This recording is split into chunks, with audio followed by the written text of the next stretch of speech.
أعوذ بالله من الشيطان الرجيم. بسم الله الرحمن الرحيم. يا أهل الكتاب لم تكفرون بآيات الله وأنتم تشهدون. يا أهل الكتاب لم تلبسون الحق بالباطل وتكتمون الحق وأنتم تعلمون. وقالت طائفة من أهل الكتاب آمنوا بالذي أنزل على الذين آمنوا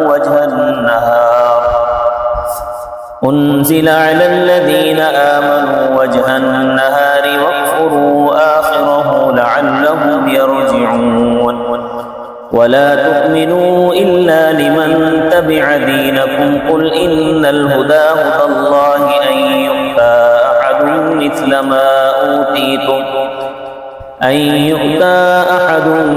ما أوتيتم أو يحاجوكم عند ربكم قل إن الفضل بيد الله يؤتيه من يشاء والله واسع عليم. يختص برحمته من يشاء والله ذو الفضل العظيم. صدق اللہ العظیم. گزشتہ آیات میں صحابہ اکرام کے دین پر جمے رہنے کے کچھ واقعات میں نے بیان فرمائے تھے کہ صحابہ اکرام نے کس طرح اپنی جانوں کی قربانی دے دی، ہر قسم کا ظلم و ستم برداشت کر لیا، مگر دین اسلام پر ڈٹے رہے. اب آگے اہل کتاب کی کچھ حرکتیں بیان کی جا رہی ہیں. فرمایا یا اہل الکتاب لم تکفرون بآیات اللہ، اے اہل کتاب کیوں انکار کرتے ہو اللہ تعالیٰ کی آیتوں کا، وانتم تشہدون، حالانکہ تم گواہی دیتے ہو. یہودی جو ہے وہ اپنی نجی محفلوں میں اس بات کی گواہی دیتے تھے، آپس میں ایک دوسرے سے کہتے تھے کہ یہ وہی رسول ہیں جنہوں نے آنا تھا. الذین یجدونہ مکتوبا عندہم فی التوراۃ والانجیل، کہ وہ اپنے پاس تورات اور انجیل میں اس کو لکھا ہوا پاتے ہیں. آپ آپس میں بیٹھے ہوئے وہ آپس میں ایک دوسرے کو کہتے تھے ان الرسول حق، یہ بالکل سچا رسول ہے. جب باہر نکلتے تو کہتے کہ نہیں یہ وہ نہیں ہے. تو اب اس کا کیا علاج ہے؟ تو فرمایا یا اہل الکتاب لم تلبسون الحق بالباطل، اے کتاب والو کیوں خلط ملط کرتے ہو حق کو باطل کے ساتھ، وتکتمون الحق، اور کیوں چھپاتے ہو حق کو، وانتم تعلمون، اور حالانکہ تم جانتے ہو. حق اور باطل کے درمیان تم امتیاز کر سکتے ہو. تمہیں معلوم ہے کہ حضرت محمد الرسول اللہ صلی اللہ علیہ وسلم اللہ کے سچے رسول ہیں، مگر تم خلط ملط کرتے ہو. حق بات حق کی کرتے ہو اور کوئی بات جو ہے وہ باطل کی بھی بیچ میں کرتے ہو. حق کو باطل کے ساتھ تم ملا جلا کر کرتے ہو، اور حق کو باطل کے ساتھ خلط ملط کرنا یہ بہت بڑا گناہ ہے. اسی واسطے شریعت نے شرک کے بعد بدعت کی سب سے زیادہ مذمت بیان کی ہے، سب سے زیادہ تردید بدعت کی ہے.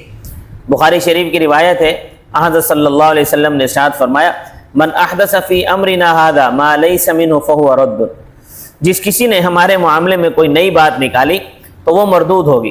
یعنی کسی شخص نے دین کے معاملے میں کوئی نئی چیز نکالی جو دین میں نہیں ہے تو وہ مردود ہے. تو یہ بات بھی ذہن میں رکھیں کہ 100 گناہ کبیرہ کا اتنا وبال نہیں ہے جتنا ایک بدعت کا وبال ہے. اس واسطے کہ کبیرہ گناہ کرنے والا یہ بات جانتا ہے کہ میں گناہ کر رہا ہوں، لیکن بدعت کرنے والا وہ تو اس کو نیکی سمجھ کے کر رہا ہے، اس کو گناہ سمجھتا ہی نہیں. اور بدعت کا دوسرا نقصان یہ ہوتا ہے کہ بدعت سے دین کا نقشہ تبدیل ہو جاتا ہے، کیونکہ بدعت وہ دین سمجھ کر کیا جاتا ہے. دیکھنے والا یہ سمجھتا ہے کہ یہ دین کا کام ہو رہا ہے، حالانکہ وہ دین کا کام نہیں ہوتا. اور یہی وجہ ہے کہ بدعتی کو توبہ کی توفیق نہیں ہوتی.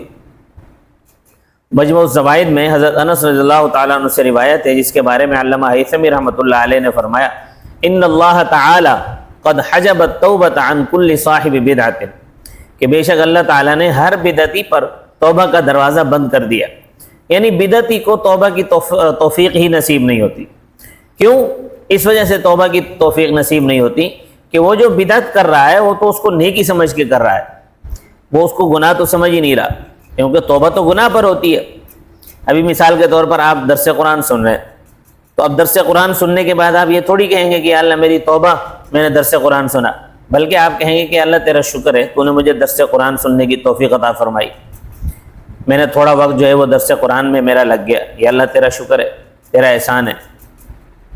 تو اسی طرح بدعتی کا بھی یہی حال ہے کہ وہ جو بدعت جو کام کر رہا ہوتا ہے وہ اس کو دین سمجھ کے کر رہا ہوتا ہے، اور وہ اس کام کے کرنے کے بعد بجائے توبہ کے اللہ کا شکر ادا کرتا ہے کہ اللہ تیرا شکر ہے تو نے مجھے یہ نیک کام کرنے کی توفیق عطا فرمائی، حالانکہ وہ نیک کام نہیں ہے، برا کام ہے، وہ دین میں ایک نئی چیز ہے جو وہ خود کر رہا ہے۔ تو جو آدمی بدعت کو کر رہا ہے اور اس کو عبادت سمجھ کے کر رہا ہے تو عبادت کے بعد تو توبہ کوئی نہیں کرتا، اس وجہ سے بدعتی کو توبہ کی توفیق نصیب نہیں ہوتی۔ اگلی آیت کریمہ میں یہودیوں کا طریقہ واردات بیان کیا جا رہا ہے کہ وہ کس طرح مسلمانوں کو گمراہ کرتے ہیں۔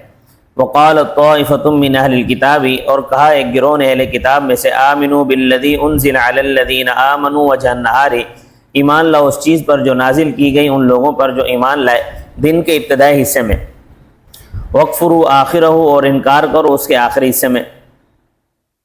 اہل کتاب کے 5-7 پڑھے لکھے غنڈے تھے، انہوں نے مسلمانوں کو گمراہ کرنے کا منصوبہ بنایا، اور منصوبہ یہ بنایا کہ اس طرح کرو کہ صبح کے وقت وہاں چلے جاؤ جہاں مسلمانوں کا مجمع ہو، وہاں جا کر مسلمانوں سے کہو کہ ہم بھی مومن ہیں اور ہم بھی تمہارے اوپر جو نازل ہوا ہے قرآن پاک اور دوسرے احکامات، ہم ان پر ایمان لائیں۔ مسلمان خوش ہو جائیں گے، دیکھو یہودی مسلمان ہو گئے۔ سارا دن جو ہے وہ اسی طرح گزارو، یعنی اپنے آپ کو مسلمان کہتے ہوئے گزارو، اور جب شام ہو جائے تو شام میں جو ہے وہ دوبارہ کافر ہو جاؤ، یعنی دوبارہ یہودی بن جاؤ، اور ان مسلمانوں کو جا کر کہو کہ دیکھو ہم تو مسلمان ہو گئے تھے لیکن ہمیں تمہارے اسلام میں کوئی صحیح بات نظر نہیں آئی، ہمیں تو یہ مذہب جو ہے نا وہ سچا نظر نہیں آیا، کوئی سچائی نظر نہیں آئی، اس وجہ سے ہم اپنے پرانے مذہب پہ واپس چلے گئے، لعلہم یرجعون، تاکہ وہ بھی دین سے پھر جائیں۔ اب اس طرح کیا ہوگا کہ وہ جو مسلمان ہیں وہ سوچیں گے کہ یہ پڑھے لکھے لوگ تھے، یہ انہوں نے پہلے اسلام قبول کر لیا، اگر ان کو ضد ہوتی تو اسلام قبول ہی نہ کرتے، انہوں نے اسلام قبول کر لیا، اگر اب معلوم ہوتا ہے کہ اسلام سچا نہیں ہے، جبھی تو یہ پڑھے لکھے لوگ واپس اپنے پرانے دین میں چلے گئے، تو وہ شک میں پڑھ کر مسلمان اسلام سے منحرف ہو جائیں گے۔ یہودیوں کا یہ حیلہ اور تدبیر دیکھو، لیکن اللہ تبارک و تعالی نے صحابہ کرام کو بڑی ثابت قدمی عطا فرمائی تھی، مسلمانوں پر یہودیوں کا کوئی حیلہ بھی کارگر نہ ہوا، ان کو یہ بھی سمجھا کے بھیجا گیا وَلَا تُؤْمِنُوا إِلَّا لِمَنْ تَبِعَ دِينَكُمْ، اور نہ تصدیق کرنا مگر اس کی جس نے تمہارے دین کی پیروی کی، یعنی مومنوں کی دل سے تصدیق نہ کرنا۔ قُلْ إِنَّ الْهُدَى هُدَى اللَّهِ، اے نبی کریم صلی اللہ علیہ وسلم آپ کہہ دیں کہ بے شک ہدایت اللہ تعالیٰ کی ہدایت ہے، وہ جس کو چاہے دے، تم اس بات سے ضد کرتے ہو أَن يُؤْتَى أَحَدٌ مِثْلَ مَا أُوتِيتُمْ، یہ کہہ دیا جائے کہ کوئی مثل اس چیز کے جو تم دیے گئے ہو، یعنی جس طرح تمہیں رسالت ملی، تمہارے پیغمبروں پر کتابیں نازل ہوئیں، وہی نازل ہوئی، اللہ تعالیٰ نے نبوت اور رسالت عطا فرمائی، اس طرح ان کو کیوں ملی، اب تمہیں کیوں نہ ملی؟ تو اس بنیاد پر تم یہ حرکتیں کرتے ہو۔ یہودیوں کو سب سے بڑا حسد ہی یہی تھا کہ نبوت جو بنی اسرائیل میں تھی وہ بنی اسرائیل سے نکل کر قریش میں چلی گئی، بنو ہاشم میں کیوں چلی گئی؟ یہ تو ہمارے پاس ہونی چاہیے تھی، ہم ٹھیکیدار تھے۔ او یحاجوکم عند ربکم، یا وہ جھگڑا کریں تمہارے ساتھ تمہارے رب کے یہاں، یعنی اگر تم نے ان کی تصدیق کر دی تو وہ آخرت میں اللہ تعالیٰ کی بارگاہ میں تمہارے خلاف حجت قائم کریں گے کہ اے پروردگار، ان لوگوں نے سچے دین کی تصدیق کرنے کے باوجود تیرے آخری نبی، تیری آخری کتاب قرآن پاک کو تسلیم نہ کیا۔ اس طرح اہل اسلام قیامت کے دن اللہ تعالیٰ کے سامنے تم پر غالب آ جائیں گے، لہذا سلامتی اس میں ہے کہ صرف اس کی تصدیق کی جائے جو تمہارے دین کے متبع ہے، اس کے علاوہ اور کسی دوسرے کی تصدیق نہ کرنا۔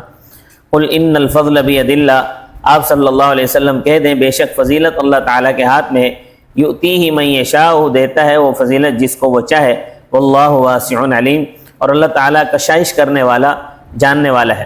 یختص برحمتہ من یشاء، خاص کرتا ہے اپنی رحمت کے ساتھ جس کو چاہتا ہے۔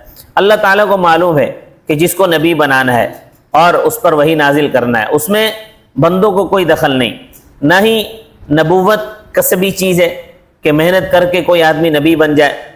اہل اسلام کا یہ اتفاقی عقیدہ ہے کہ رب جسے چاہے اس کو نبوت عطا فرما دیتا ہے، یہ اللہ کی مہربانی ہے۔ حضرت صلی اللہ علیہ وسلم پر نبوت ختم کر دی گئی ہے، آپ صلی اللہ علیہ وسلم آخری پیغمبر ہیں۔ آپ صلی اللہ علیہ وسلم کے بعد کسی کو نبوت ملنے کا سوال ہی پیدا نہیں ہوتا۔ قادیانیوں کا یہ عقیدہ ہے کہ عبادت کرتے کرتے آدمی اتنی مقام کی بلندی تک پہنچ جاتا ہے کہ اللہ پھر اس کو نبوت عطا فرما دیتے ہیں، اس کو نبوت مل جاتی ہے۔ ان کا ایک ہے مرزا بشیر الدین ملعون، مرزا بشیر الدین محمود نام ہے یہ ملعون، اس نے سیرت مہدی میں لکھا ہے کہ اگر کوئی شخص عبادت کرتے کرتے ایسے بلند مقام پر پہنچ جائے جو بہت بلند ہو تو پھر اس کو نبوت مل جاتی ہے۔ حالانکہ اہل سنت والجماعت کا اس پر اتفاق ہے کہ کوئی آدمی عبادت کرتے کرتے کرتے کرتے کرتے کرتے کتنا بلند مقام ہی کیوں نہ حاصل کر لے، کسی ادنا سے ادنا صحابی کے درجے تک نہیں پہنچ سکتا، انبیاء تک پہنچنا تو دور کی بات ہے، تو نبوت ملنا تو دور کی بات ہے۔ یہ مرزا بشیر الدین محمود ملعون لکھتا ہے کہ عبادت کرتے کرتے جو آدمی بہت زیادہ عبادت کرے تو اس کا درجہ حضور اکرم صلی اللہ علیہ وسلم سے بھی بڑھ سکتا ہے عبادت کی وجہ سے۔ حالانکہ ہمارا نظریہ، ہمارا عقیدہ یہ ہے اہل سنت والجماعت کا کہ ایک ادنا سے صحابی کے درجے تک بھی کوئی نہیں پہنچ سکتا، اور پیغمبر تو بڑی دور کی بات ہے، پیغمبر کے درجے تک پہنچنا تو بڑا دور ہے۔